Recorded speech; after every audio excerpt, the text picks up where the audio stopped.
Je me souviens que lors du tout premier stage que j'ai animé sur les blessures sexuelles, j'ai demandé en début de première journée si les participants étaient venus avec une intention particulière.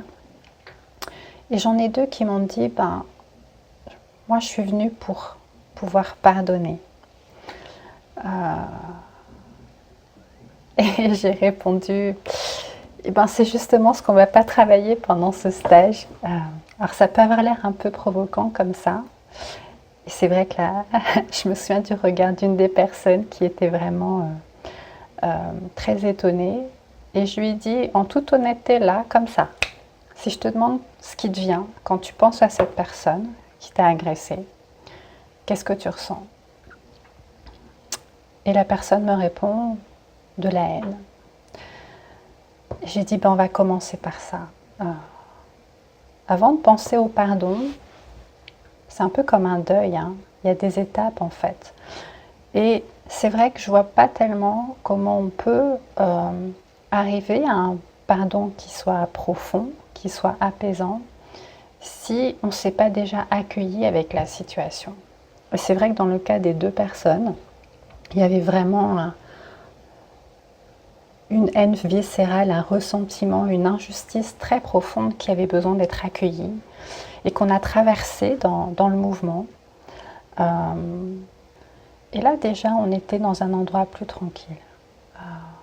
Et ce que j'ai remarqué aussi, dans ce qu'avaient en commun ces deux personnes, elles étaient dans une démarche où elles avaient à cœur d'être très spirituelles. Et je remarque que parfois, dans cette quête-là, on a une notion du détachement qui peut être un petit peu biaisée. C'est-à-dire qu'on s'imagine qu'être spirituel, c'est être complètement au-dessus de certaines émotions. Le truc, c'est qu'être spirituel, ça n'empêche pas que nous sommes des êtres humains, que nous sommes des êtres incarnés et que nous allons être traversés par des situations, par des émotions. Et pour moi, la spiritualité, c'est pas de s'extraire de cette condition, c'est au contraire d'être capable de la transcender.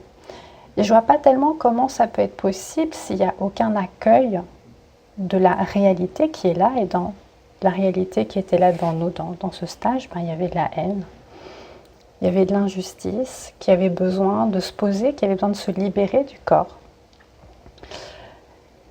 Et le lendemain,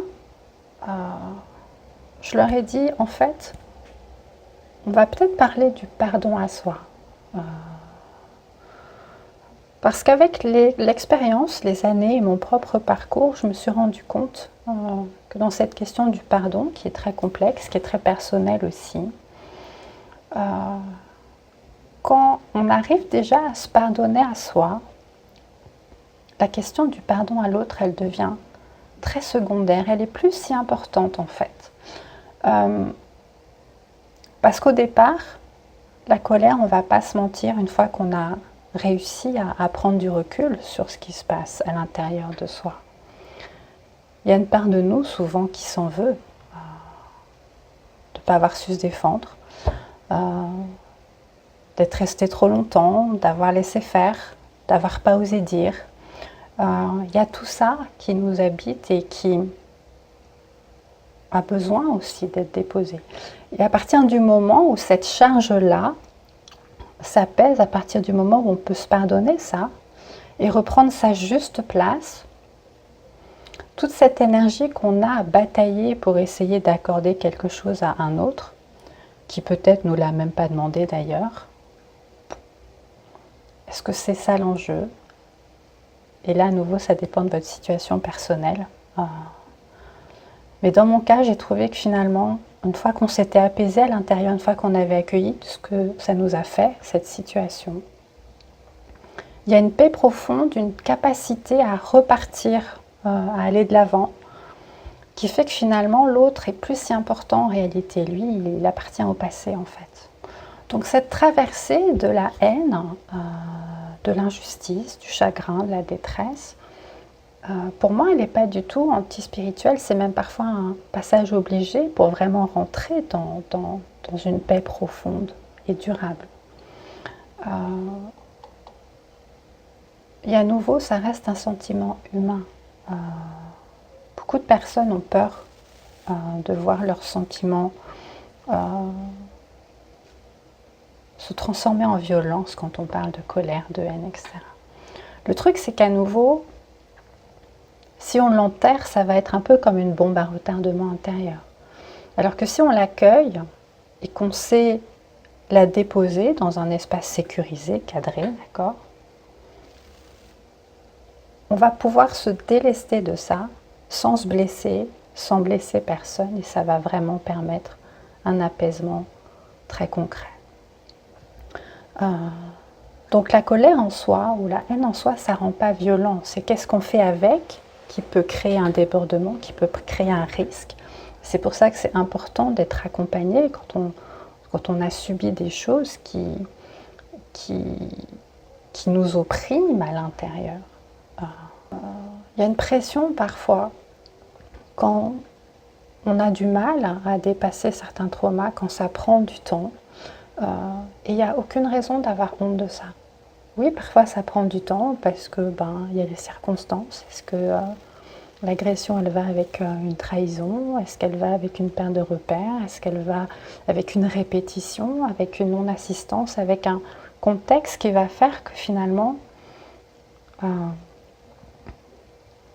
c'est un dossier multicouche avec de nombreuses blessures et sûrement de nombreuses constructions pour pouvoir continuer d'avancer dans la vie, qui ont besoin d'être accueillis, identifiés, soignés et libérés. Libérés jusque dans le corps, ça c'est ma partie à moi, la libération émotionnelle et corporelle, pour vraiment pouvoir mettre le point final au dossier en fait. Donc j'avais vraiment à cœur de vous partager ça, déjà parce que la question de la censure émotionnelle et du pardon à soi, c'est quand même des thèmes qui peuvent être des défis assez récurrents que je constate dans mes accompagnements. Donc j'espère que ça pourra vous aider peut-être à faire le point avec vous-même, voir où vous en êtes. Si vous avez envie d'échanger là-dessus, évidemment, n'hésitez pas à me laisser un message. Prenez soin de vous, à bientôt.